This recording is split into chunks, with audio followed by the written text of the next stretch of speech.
a Asaf, 12 a Coré, 2 salmos al rey Salomón, uno a Etán, otro a Emán, otro a Moisés, 49 salmos se le dice o se les titula como salmos huérfanos porque se desconoce su autoría, ¿verdad? Hay una versión de la Septuaginta que señala a Ageo y a Zacarías como autores de 5 de los salmos. Los salmos se escriben en un periodo aproximado de 1000 años. Eso es lo que se tarda en terminar el libro concreto de los salmos, desde Moisés hasta el exilio. Pero la mayoría de ellos, dice la teología, que se terminaron aproximadamente en el año 1000 a.C. Son escritos para la adoración del pueblo y hay salmos de victoria, hay salmos de aflicción, hay salmos que se escriben como base para el culto privado. Y digamos que el principal de los salmos es el salmo número 1, el versículo 1 y el versículo 2 dice: bienaventurado el varón que no anduvo en consejo de malos, ni estuvo en camino de pecadores, ni en silla de escarnecedores se ha sentado, sino que en la ley del Señor está su delicia, y en su ley medita de día y de noche. Desde muy joven se me educó para memorizar la palabra de Dios, y es bueno, los que estáis en nueva vida en Cristo, que os acostumbréis a memorizar semanalmente un versículo. Es muy bueno para la fe y para la cultura como creyentes. Los salmos eran el himnario del templo como tal, era una guía de adoración, de alabanza. Los salmos contienen pues dudas, alegrías, melancolías del pueblo, etcétera, etcétera. Pero en general se escriben para relatar las idas y venidas de la vida cristiana, del pueblo de Dios como creyentes, etcétera. Antes de que os marchéis, me gustaría que Jorge y que Ezequiel, iba a decir. Eso, que Jeremías, por favor, que hablasen conmigo, porque hay una persona que quiere que trabajes con ella unos días. Entonces, le hablé de ti y me dijo que sí, que le interesaba. El lunes me dirá cómo es la cosa, es algo sencillo. Entonces, eso también. Y Jorge, me parece que Juan tiene que hablar contigo también, no sé dónde está Juan ahora. Vale, para ponernos de acuerdo. Bueno, pues dicho esto, este verano hemos tenido la oportunidad de ver los cuerpos casi desnudos de muchas personas, ¿verdad? Y en la playa, cuando estamos por ahí, nos fijamos un poco y a algunos pues, les ha dado por poner letras en el cuerpo, ¿no? De mandarín, en chino, en japonés. Se supone que esas letras tienen que ver pues, con algo romántico, algo bonito, un recuerdo inolvidable, aunque nadie se imagina, ¿verdad? Porque pueden ponerte 3 letras en la nuca y poner candado o cara candado. Eso puede pasar fácilmente. Si no sabes mandarín o no sabes chino y imprimen en tu nuca algún signo, por muy hermoso que pueda parecer, pues a lo mejor lo que están poniendo ahí detrás es cesta de la compra, candado, o carrito, o máquina de coser, o algo de eso.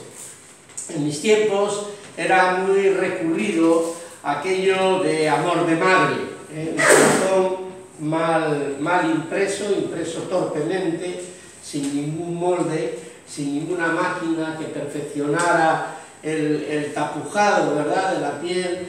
Y entonces muchos ponían amor de madre o tercio de la legión y cosas de semejante calado, ¿verdad? Es el Salmo 23, es tal vez la parte de la palabra de Dios más repetida por las personas que no tienen nada que ver ni con Dios ni con su palabra.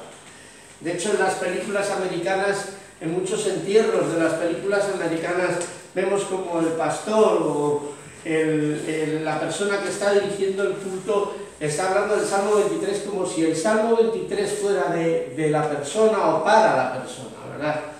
Esta mañana a mí me gustaría, bueno, pues comenzar hablando del Salmo 23, y para eso, yo no sé si tú has reparado en memorizar el Salmo 23. Hay salmos que todos los creyentes, pues sería bueno que los tuviéramos en nuestro corazón, por ejemplo, el Salmo 91, el Salmo 23, el Salmo 12, el Salmo 15, el Salmo 122, ¿verdad? Yo tengo la costumbre de memorizar salmos, me gustan los salmos largos, y me gusta memorizar la palabra de Dios porque el Espíritu Santo usa la palabra de Dios que tú grabas en tu corazón, ¿verdad? Y la convierte en un instrumento para que tu boca sea eso mismo, ¿verdad? Por eso vamos a leer el Salmo 23. Ya comienza David llamándole a Dios Jehová o al Señor. No dice el Señor es mi pastor, no, dice Jehová. Eso es importante, ¿verdad? Para un rey como David. Y no olvidemos que el Salmo 23 no es una oración para todos, no es una oración que pueda ser, digamos, pertenecida por el grueso de las personas que lo mencionan. El Salmo 23 es una conversación del rey, entonces rey, David, con Dios. No es algo que el salmista está diciendo para todos aquellos pues a los que les cae bien el Salmo 23, como no, por ser un salmo que está lleno de promesas, está lleno de cosas hermosas, ¿verdad? El Salmo 23 es la redacción lineal de la vida de un cristiano, como de la vida de una iglesia. Muchas veces tiene mucha gente, muchas veces tiene poca gente, muchas veces está arriba, muchas veces está abajo. Este es el Salmo 23. Es el recorrido vital de lo que es, digamos, el escenario de la vida en general. Por eso habla de cosas tan buenas y de cosas tan malas a la vez. Vamos a leerlo para que presida la palabra de Dios este ratito que vamos a tener con ella. Y abrimos nuestra Biblia en el Salmo 23. ¿Y qué dice el Salmo 23? Jehová es mi pastor, nada me faltará. Seguimos, os lo podemos poner entero, vamos por versículos. Juan, puedes poner entero el Salmo 23. Fíjate qué cosa, Jehová es mi pastor, nada me faltará. Empezamos bien, ya aquí no hay ausencia de nada. Entonces,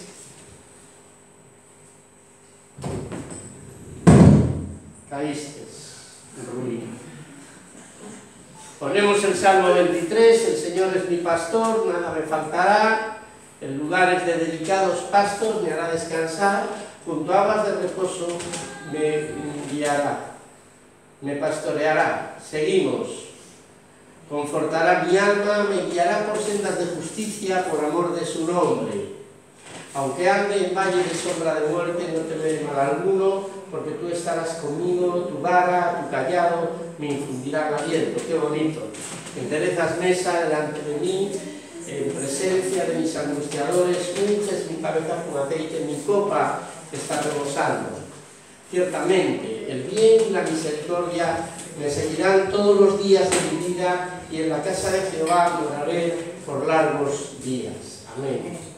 Bien, este salmo, he dicho antes que es una conversación que el rey David tiene con el Señor. Y lo que está diciendo ahí el rey David es lo que el rey David piensa acerca de Dios como pastor. Porque el rey David, antes de ser rey, fue pastor. En los usos y las costumbres del pueblo judío, en Palestina, ser pastor era encomendado a las mujeres y a los niños, porque era la tarea menos importante y menos, digamos, reconocida en la sociedad palestina. El que era pastor era porque de alguna manera no valía para otra cosa, o era una labor menor o tenida en poco. Tu vida natural está directamente ligada a lo que tú vas a hacer o a lo que tú vas a servir en el Señor. A veces estamos limpiando una casa o estamos en una letrina limpiando las basuras o estamos haciendo un servicio poco honroso en la sociedad y entendemos que eso no tiene importancia y que Dios no lo ve, como que eso no tiene nada que ver con el Dios de la obra ni con la obra de Dios. David rey escribe, pero David niño pelea con leones y lobos. Esa es la realidad del Salmo 23, que quien lo está escribiendo lo ha estado viviendo en el peor y en el más bajo de los lugares a nivel social en Palestina. Me explico. Cuando David como rey, el rey más notable de la historia del pueblo de Israel, el rey más grande, el rey más famoso, el que más batallas batió, el que más victorias obtuvo, está relatando algo que él vivió cuando no era absolutamente nadie. Tan nadie era el rey David que no fue siquiera convocado como tal para ser ungido. Cuando Samuel llegó a casa, ¿verdad?, y preguntó y empezó a ver a los hermanos de David, todos altos, aguerridos, fuertes.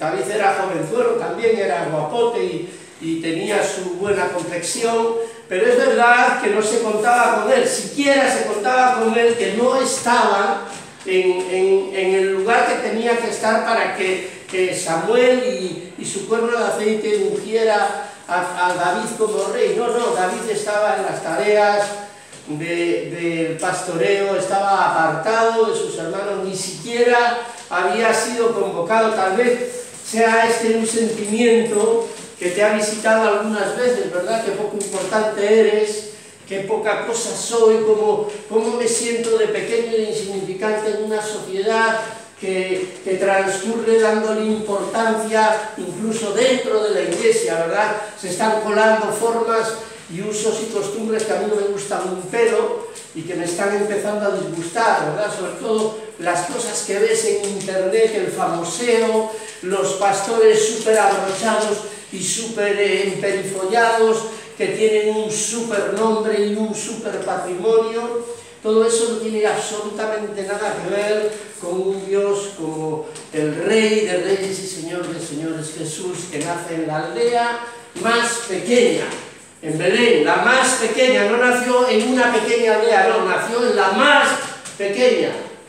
Y por encima no tuvo donde cobijarse. Al mes, cuando llegaron los Reyes Magos, al mes de estar Jesús ya nacido, no estaba en el pesebre como lo ponen en el portal de Belén. Eso no es así. La historia cierta de la vida de Jesús es que después de un mes aparecen los reyes, después de un mes ya Jesús no estaba en el pesebre, estaba en una casa como todo el mundo, y no estaba aquello de los pastorcitos allí alrededor y todas esas cosas que nos pintan en los belenes y nos cuentan en la historia y deforman la verdadera historia de Jesús.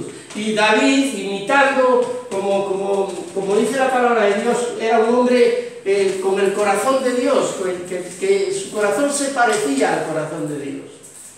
Y ahí está David en el peor de los oficios, en el más bajo, en el lugar en donde nadie se le ve, como puedes estar tú en este momento.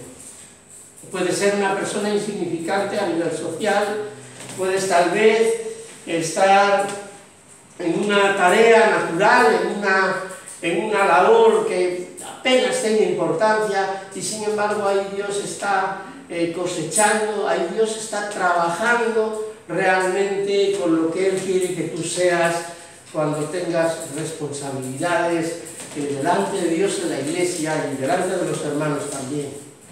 Tal vez no te estés dando cuenta de lo que pasa en tu vida, tal vez estés menoscabando la labor o la tarea que te ha encomendado el Señor en este momento, tal vez estés limpiando una casa o arreglando cisternas o haciendo cosas que estén incluso mal vistas, ¿verdad? Como oficios, ¿verdad? Te ven por la calle siempre sucio, o estás con una bata llena de basuras, mientras otras personas tienen responsabilidades mayores. Y sin embargo Dios ahí está cosechando en ti lo que Él necesita hacer para que seas un hombre o una mujer de Dios con futuro, con esperanza, que pueda ser transmisor de esperanza, que pueda ser cosechador de vida.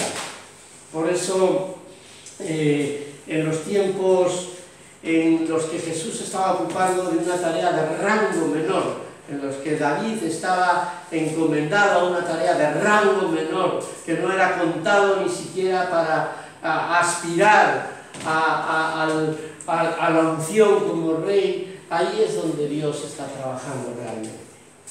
Yo quería que aprendieras algo en esta mañana, y es que lo que tú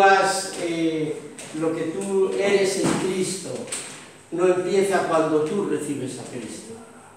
Lo que tú eres en Cristo empieza antes del vientre de tu madre, cuando Dios en su mente decide hablar y pensar en ti.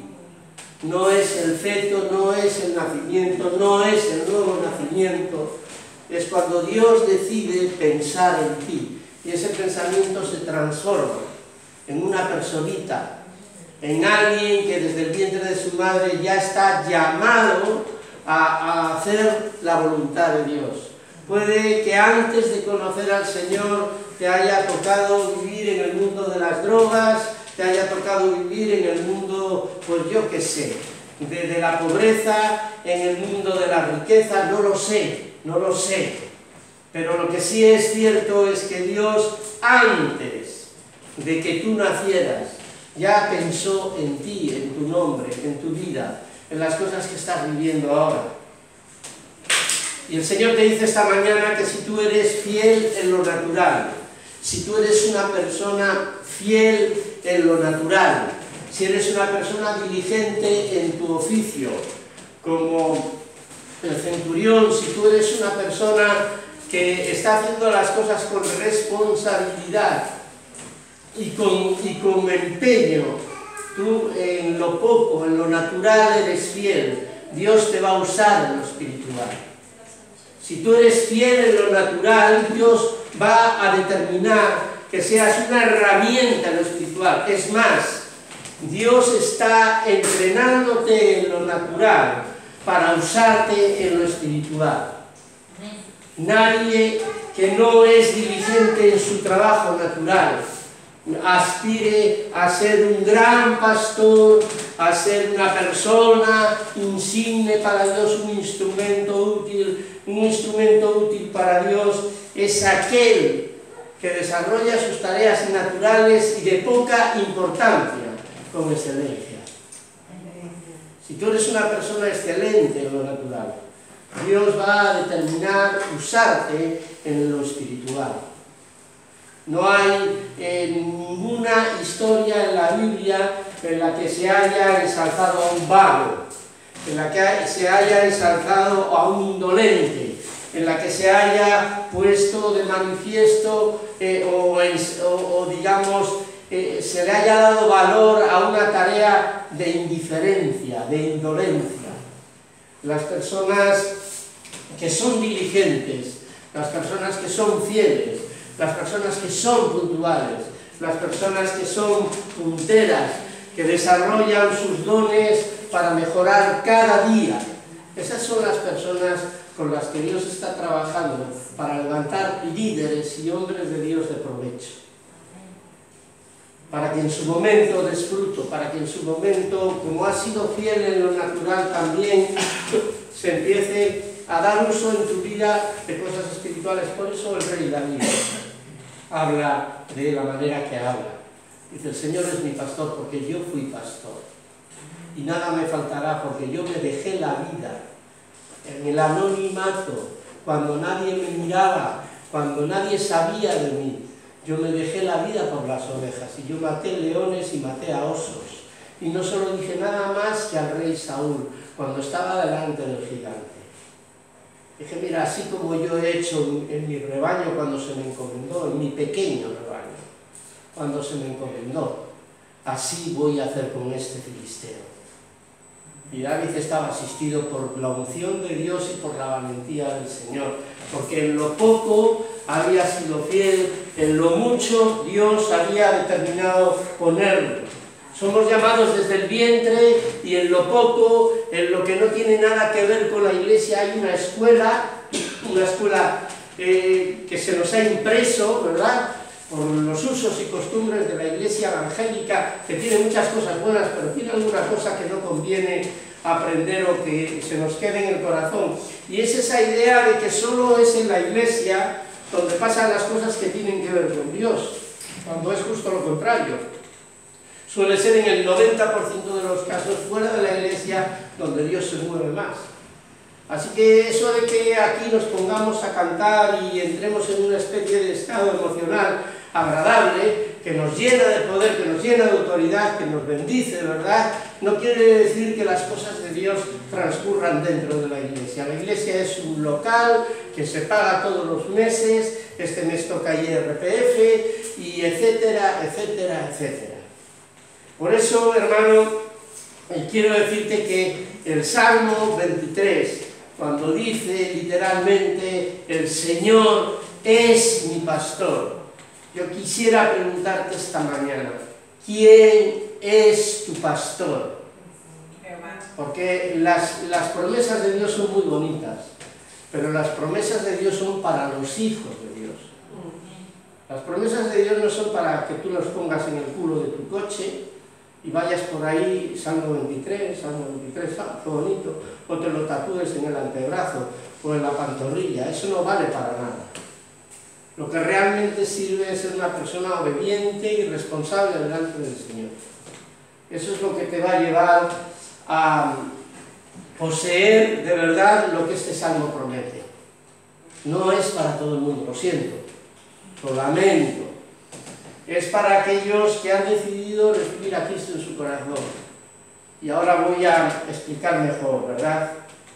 Se tiene por costumbre tomar posesión, ¿verdad? Si el Señor te está regalando todas sus promesas, ¿verdad?, como al rey David, algunos cristianos le llaman a la obra de Dios la obra del diablo porque las cosas van mal.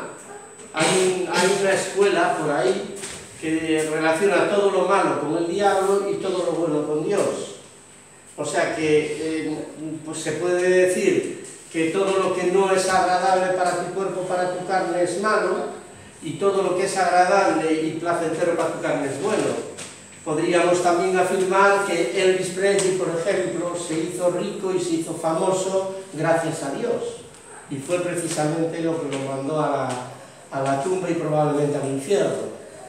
Podemos decir también que la prosperidad sin orden y sin control es de Dios, porque es buena para nuestra carne. Pero los proverbios señalan que los bienes adquiridos deprisa no serán bendecidos. Por eso es muy importante, hermanos, que tengamos claro que el Salmo 23 está hablándonos de una vida que comienza y que termina, pero que atraviesa por momentos difíciles también. Que el evangelio de la prosperidad es mentira, que no existe el soy cristiano, soy feliz. Eso es mentira, eso es una patraña. Eres cristiano y tienes al Señor para ayudarte a superar todas aquellas cosas que la vida te va a deparar, que van a ser muchas, buenas y malas. Y buenas que parecen malas y malas que no lo son. Por ejemplo, la disciplina, la corrección, el trabajo de la conciencia en nuestro corazón. Eso no es bueno, eso no apetece. No apetece que a uno le estén machacando la conciencia diciendo no hagas esto, no hagas esto, no hagas esto. Pero es bueno para tu vida. Es parte del pastoreo de Dios para tu vida. David define la búsqueda de pastos, ¿verdad? La búsqueda de zonas tranquilas en el oriente. Hace mucho calor, allí hay polvo en el suelo y las ovejas tienen que caminar por zonas muy secas, muy áridas. Entonces los pastores se ven obligados a buscar delicados pastos, a buscar oasis en donde el ganado esté bien, esté cómodo, pueda comer hierba verde y hierba fresca, y esa es la tarea de David, y ese fue el trabajo de David en lo secreto.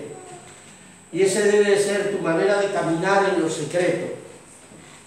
A veces cuando se habla de caminar en lo secreto, cuando se habla de ser íntegro para Dios,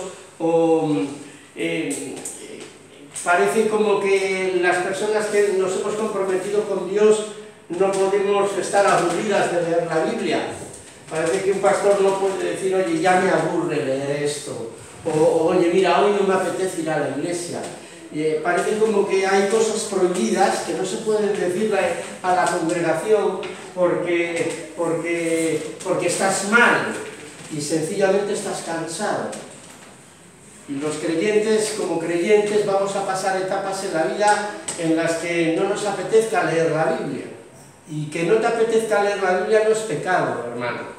Que no te apetezca leer la Biblia es una situación en la que tú estás atravesando y no te apetece leer la Biblia. Que no te apetezca levantarte para orar no es pecado, hermano. Es un sentimiento que te está amenazando, que te está abordando, que te está presionando para que tú dejes las cosas del Señor o al Señor de las cosas. Que esa es la finalidad, ¿verdad? Pero eso no tiene nada que ver con que tú seas una persona comprometida. Una persona comprometida precisamente tiene que ser aquella que pueda reconocer que esos episodios están ahí, que esas cosas suceden, que los cristianos somos personas completas desde que amanece hasta que nos acostamos. Y esas personas completas tienen momentos altos y tienen momentos bajos. Hay tiempos en los que uno se come la Biblia desde el amanecer, pero hay tiempos en los que uno no la toca y se queda prendado del First Day. Y eso no quiere decir que tú no seas espiritual, eso no quiere decir que tú no seas cristiano, eso no quiere decir que tú seas un carnal, eso quiere decir que eres un creyente, que tienes a Cristo en tu corazón y que hay momentos en la vida que son momentos bajos y hay momentos en la vida que son momentos altos. Pero tu denominador, tu meta, donde tú has puesto la piedra para caminar derecho, es Jesús. Y esa es la vida de los cristianos. A mí estos cristianos que dicen, estoy mal, no he orado. ¿Cómo que estás mal y no has orado? No has orado. Tienes que orar, tienes que buscar al Señor. Tienes que procurar estar siempre cerca de Dios. Tu corazón tiene que estar caliente siempre. Pero ¿eso qué quiere decir? ¿Que no puedes fallar? Eso quiere decir que tienes que ser un cristiano impecable y que cuando no eres impecable ya no eres cristiano, ya no eres nada. No dejes que el diablo te burle o te manipule o haga que vivas en presión constante y estés permanentemente tratando de simular una situación que realmente no vives ni existe. Vosotros sabéis cuántas veces el pastor ha tenido ganas de quedarse en casa a dormir un domingo. ¿Queréis que os lo diga? No os lo voy a decir porque si no os dejáis de venir. Pero yo algunas veces me digo, pues hoy me apetecía, pero me apetecía que no te quiero contar. Y eso no es pecado. Eso es lo que hay. Y yo no le voy a engañar a ningún miembro de la iglesia haciéndole pensar que hago caquitas de Coca-Cola. Porque eso es mentira. Somos personas, tenemos un compromiso, hemos decidido seguir a Cristo y a lo largo de nuestra vida va a haber momentos buenos, momentos malos, momentos difíciles, momentos regulares. Por eso el rey David habla con tanta claridad de delicados pastos, pero también habla de valles de sombra de muerte. A ver dónde están esos pastores que dicen que cuando tú tienes a Dios todo lo que te pasa está al control de Dios y no hay ningún problema y no pasa nada. Eso es mentira. Cuando tú recibes a Cristo, tienes a Cristo. Tienes a Cristo para ver las cosas de forma diferente. Pero tú no estás exento de tener problemas y de tener enfermedades. Tú no estás exento de tener dificultades y momentos complicados en tu vida. ¿Quién te ha dicho eso? ¿Quién te ha vendido que Jesús te va a dar una vida como la de Barbie o la de Ken? ¿Quién te ha dicho a ti que tu marido, ese marido en el que tanto crees y tan guapo es, no tiene defectos. ¿Quién te ha dicho eso? ¿Quién te ha dicho a ti que te vas a casar con una persona que no te va a gritar, que no se va a enfadar? Pero si eso no existe, simplemente no existe. Eso no existe, hermanos.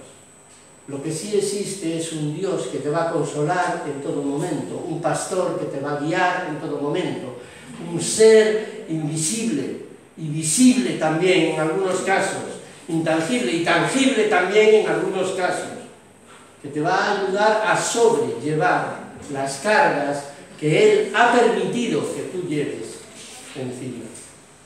Pero en ningún caso pienses que la vida cristiana es un paseíto de rosas, o que los cristianos comprometidos no tenemos ganas de quedarnos en casa algunas veces, o no tenemos ganas de yo qué sé qué, Por eso es importante un bautismo de sabiduría, hermanos. Andan por ahí muchos hablando de poder, y yo soy más de conocimiento, hermanos. Yo soy un pastor que anhela que la enseñanza y que el conocimiento de Dios se aproxime, se acerque a la vida de las personas, para que las personas puedan entender la voluntad de Dios para sus vidas. Vamos a ver, hermano, si Dios es todopoderoso, si Dios es tan grande, si Dios es tan bueno, si Dios es tan súper estupendo, ¿por qué cuando llegas a este país estás sin casa y tienes que buscarla? Porque José, por ejemplo, cuando llegó a Egipto no encontró dónde meterse y se tuvo que meter en el portal de Belén. ¿Por qué? No, pero no es Dios.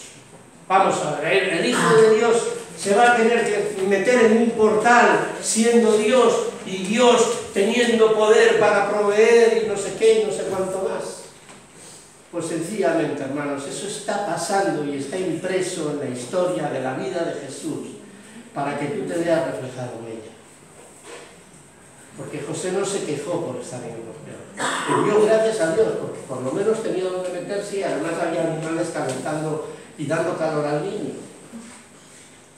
La vida, hermanos, en el Señor está llena de bendiciones, pero también hay momentos difíciles. En lugares de delicados pastos me pastoreará. ¿Cuántas veces Dios no ha cuidado de ti? En momentos delicados, en momentos frágiles, en momentos difíciles. Tu vara y tu callado me infundirán aliento. Algunos teólogos hablan de vara y de callado de diferentes cosas. Parece como que la vara es una cosa y el callado es otra. Otros, sin embargo, atribuyen al callado o a la vara la misma función. La vara para defender de fieras y de enemigos del ganado, y también a la vez la usaban como bastón. Existen las dos teorías. Pero realmente es Dios y su callado, es Dios y su dirección, es Dios y su cuidado, y es el Salmo 23, un salmo que refleja al corazón de David y al David que realmente Dios estaba fabricando en ese lugar, en el anonimato, en ese lugar en donde nadie te ve, en ese oficio, en esa tarea poco importante que se te da para que hagas. El otro día yo me vi con mi familia y en la obra social a las 10 de la noche en Porriño, en un camión, cabreado y con ganas de marcharme para casa porque venía de estar toda la tarde trabajando en un piso y toda la mañana trabajando en otro. Y no entendía por qué esa dureza, por qué ese trato abnegado. Pero Dios sí, Dios sabe lo que está haciendo con su pueblo y con sus hijos. Dios sabe por qué ahora eres una persona apetecible y antes eras una persona soberbia y distante. Dios sabe lo que está haciendo con tu carácter. Dios sabe lo que quiere hacer contigo en un futuro. Por eso ahora te trata de la manera que te está tratando y te están pasando las cosas que te están pasando. No hay nada de lo que te esté sucediendo a ti en este momento que se escape del control de Dios. Por eso dice el Salmo 23, el Señor es mi pastor. Y uno tiene que entender que esas palabras no son un regalito como las gominolas para todo el mundo.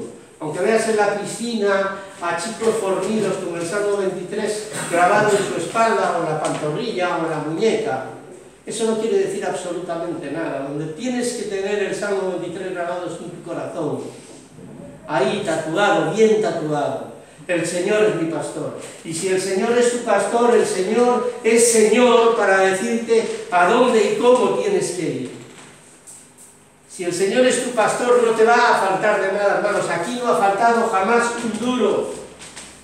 Aquí jamás ha faltado absolutamente nada de lo necesario para seguir con su obra hacia adelante. No ha faltado siquiera integridad o entereza para decirle a algunas personas que vienen con intenciones veladas que es mejor que no vengan. Y anda que no estamos deseando ver la iglesia llena a rebosar. Pero a veces tienes que decir a algunas personas, mire hermano, de verdad, es que no nos identificamos con su forma de entender las cosas. Preferimos que busque usted otro lugar donde le dejen hacer las cosas como a usted le parece bien. Pero nosotros no podemos seguir en esa línea. Porque entendemos que la formación, hermanos, la formación, la nueva vida de Cristo, las cosas que Lidia y que Miguel elaboran todas las semanas para que la gente vea con sus ojos lo que es la voluntad de Dios. Yo veo a algunas personas y algunos reportajes en YouTube que me asustan acerca de lo que está sucediendo hoy con la iglesia. Parecen circos. Parecen circos, hermanos. Yo veo a pastores berreando como el diablo, como si el diablo fuera sordo. Pero a ti, ¿quién te ha dicho que el león rugiente que anda a tu alrededor esperando cómo devorarte, a ti quién te ha dicho que es sordo el diablo? Si el diablo lo tiene más fino el oído que las ratas, ¿a ti quién te ha dicho que Dios es sordo? Si no hace falta que le grites. ¿A ti quién te ha dicho que para sanar a una persona hay que ponerse a gritar como si uno estuviera loco? ¿Pero quién te ha dicho eso? Si Jesús cuando sanaba a alguien no se enteraba ni en la fila del fondo.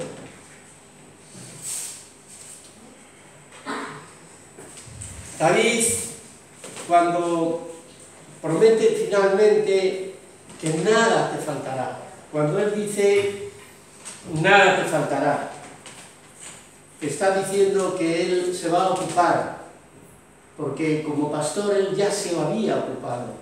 Y esa fe, eso que él había hecho con sus ovejas, hace el efecto de espejo. En psicología se llama efecto espejo. Lo que los modernos, los viejos le llaman karma, pero es sencillamente el efecto espejo, es decir, lo que tú has hecho, o lo que tú piensas, o lo que tú has hecho con tus hijos, estás convencido de que tu papá, Dios, lo va a hacer contigo. Porque todas esas cosas vienen emanadas del Espíritu de Dios. Ese instinto paternal que tú tienes hacia tus hijos, ese instinto paternal que David tenía hacia sus ovejas, lo ve perfectamente plasmado en el trato de Dios con él. Dice, el Señor es mi pastor, nada me faltará. La mayoría de las palabras utilizadas en el Salmo 23 tienen en tiempo futuro. Dice, nada me faltará. En lugares de delicados pastos me hará descansar. Junto a aguas de reposo me pastoreará. Hay reposo, hay bendición, hay esperanza, hay aguas de reposo, hay provisión. Y no confundas, hermano, no seas un hermano miserable, un hermano de 5, un hermano pobre. Hay hermanos pobres que viven de la misericordia de Dios. Y hay hermanos ricos que viven de las promesas de Dios. Y tú estás llamado a ser un hermano rico, que viva de las promesas de Dios. No vivas de las migajas de la misericordia de Dios.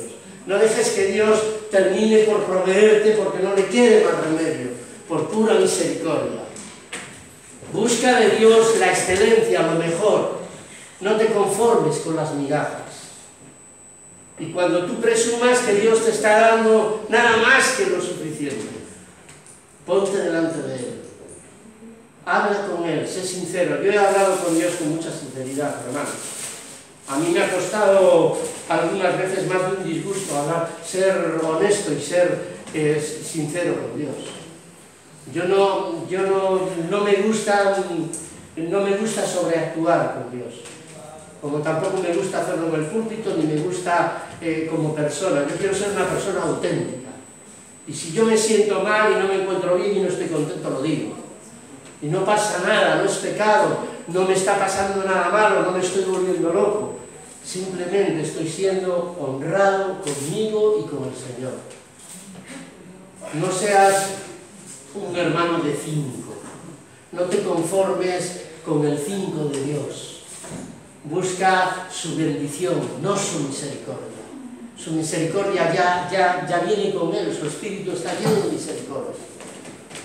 Busca la bendición de Dios, y la bendición de Dios es la que enriquece y no añade tristeza. Y tú tienes que empezar a identificar el lenguaje de Dios y de su bendición. Y aquí David nos está hablando de un estilo de bendición lleno de paz.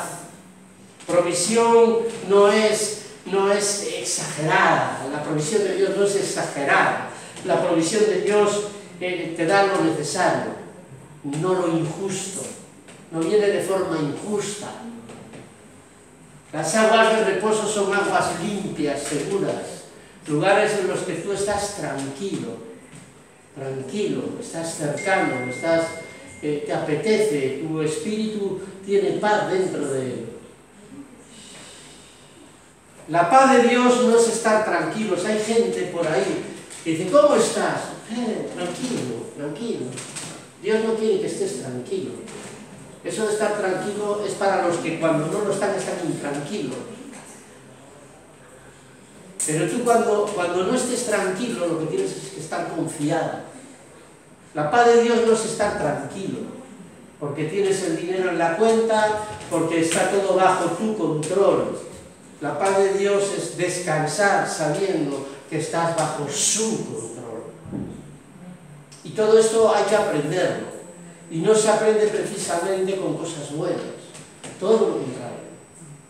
Yo he visto a hermanos, sobre todo así rollo de este pentecostalismo loco que hay por ahí, que nosotros somos pentecostales, pero tratamos de buscar el equilibrio y la enseñanza en todo, y ves a algunas personas, reprendo esta situación, y resulta que esa situación la ha traído el Señor de su mano.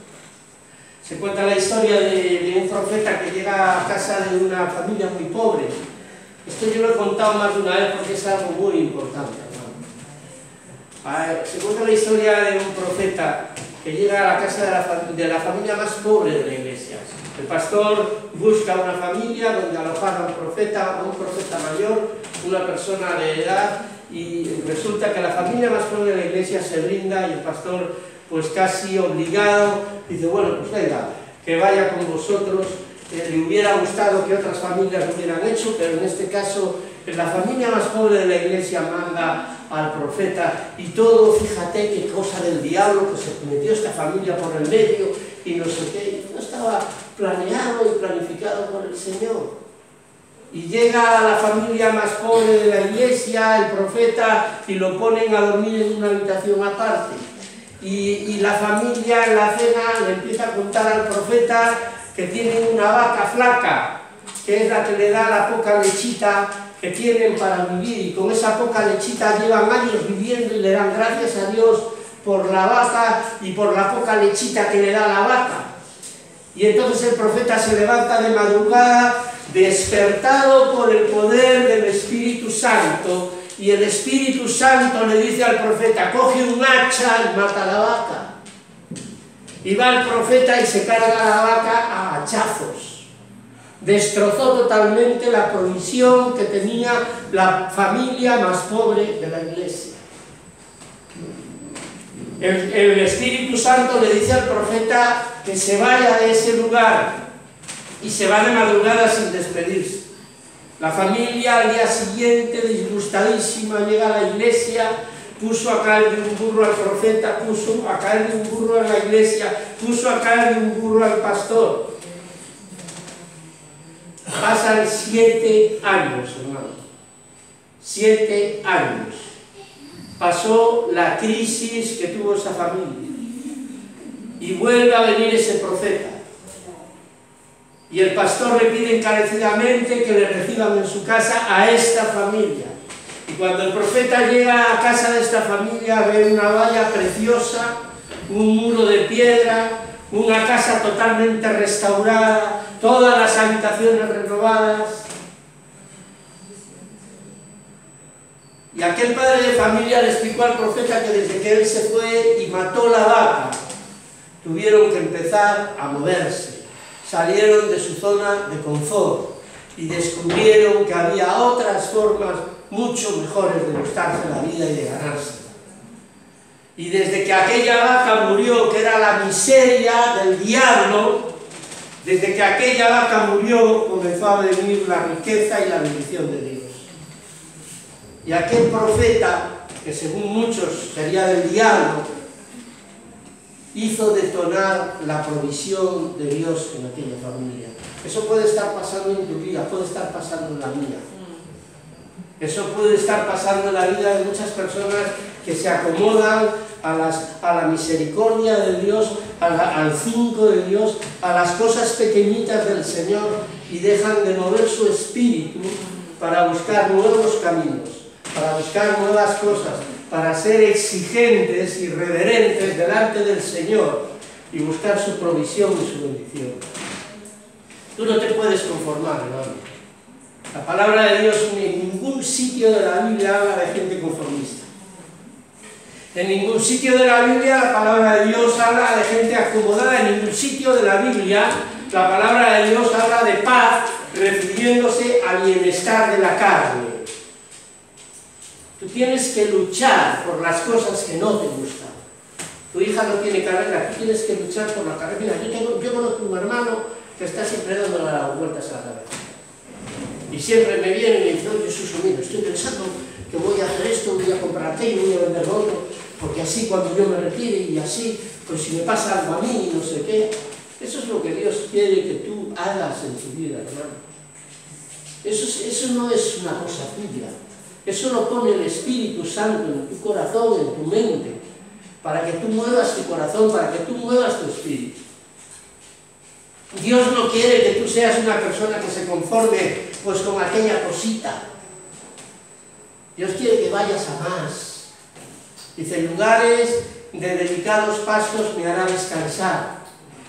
Me ungirá mi cabeza. Antiguamente en las fiestas, en los usos y costumbres de las tierras bíblicas, en las fiestas pues se ungía con colonias,